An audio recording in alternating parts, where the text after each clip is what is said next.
Hey, so thank you for watching, and this video is where I'm gonna give you all the tips I can about how to be consistent when you're studying Chinese on your own. We are live right now, and you can leave a question and I will look at it and answer. But I know the struggle. If you are studying Chinese by yourself and you can't be consistent, there are probably 3 or 4 reasons. And right before we get to those reasons, let me explain what's happening psychologically, why we're not consistent. Number one thing is, it could be because our goals are too big. If our goals are too big, then it's hard to get started every day. Like, for example, if I say I want to study Chinese for 45 minutes, okay, great. Sounds really nice, except for every day when I try to do that, I'm gonna think, man, that's 45 minutes and I have to make it for 45 minutes. I'm tired, I can't go that long, and it's very hard to get started. Here's what you do to overcome that problem is you make your goal very tiny, right? For example, my goal is I'm gonna study for 5 minutes.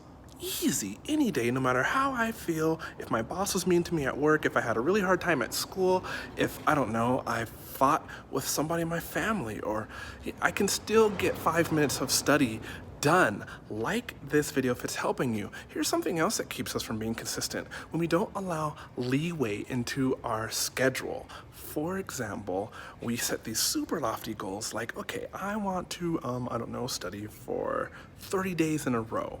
And the month only has like 28 days. Okay, I'm just kidding.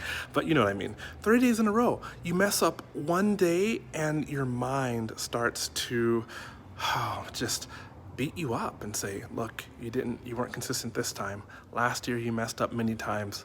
And how are you gonna make your goal this time, right? And so the trick is to allow leeway, allow mess up days. It's like being on a diet and having cheat days. You just allow those for your schedule, and then when you mess up, say you're okay. For example, in 1 week, you're not gonna go for 7 days, you're only gonna go for 4 days. Or you say in a month, if I mess up 3 times, it's okay. Here's something else that you need to know. Accountability is important. If you can be accountable to a friend, ideally someone whose opinion you care about, or even better, someone who can do this with you, like you and me. Say we're accountable. Say I'm gonna ask you, did you study Chinese today? Like, I got your phone number, I'm calling you up, right?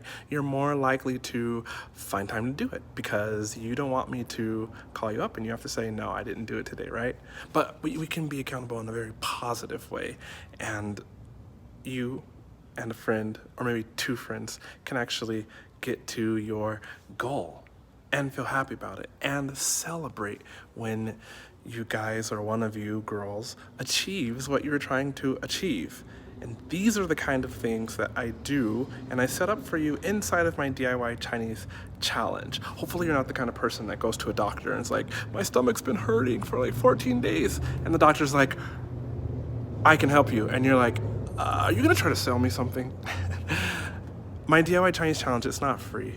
And I have sat inside of it and seen the members, really celebrated with the members because they're achieving their goals. And it's honestly the best feeling in the world to see someone super excited because they're being the most consistent they've ever been before. And that's the power of being in a group together. So with those 3 ways, you can be more consistent. Here's something else you're gonna do. Part of the reason that some people, me in the past, haven't been consistent is because I haven't written down my goals. If I know exactly what I'm going to do and I have a good plan, then being consistent is a little easier for me. So I encourage you to take your goals and write them down, and that can help you be consistent. And hey, if this has helped you, really leave right there a comment, like this video, and share which tip did I share to you that you like the most that will help you be consistent. Now, what material are you using to study Chinese? That also matters too.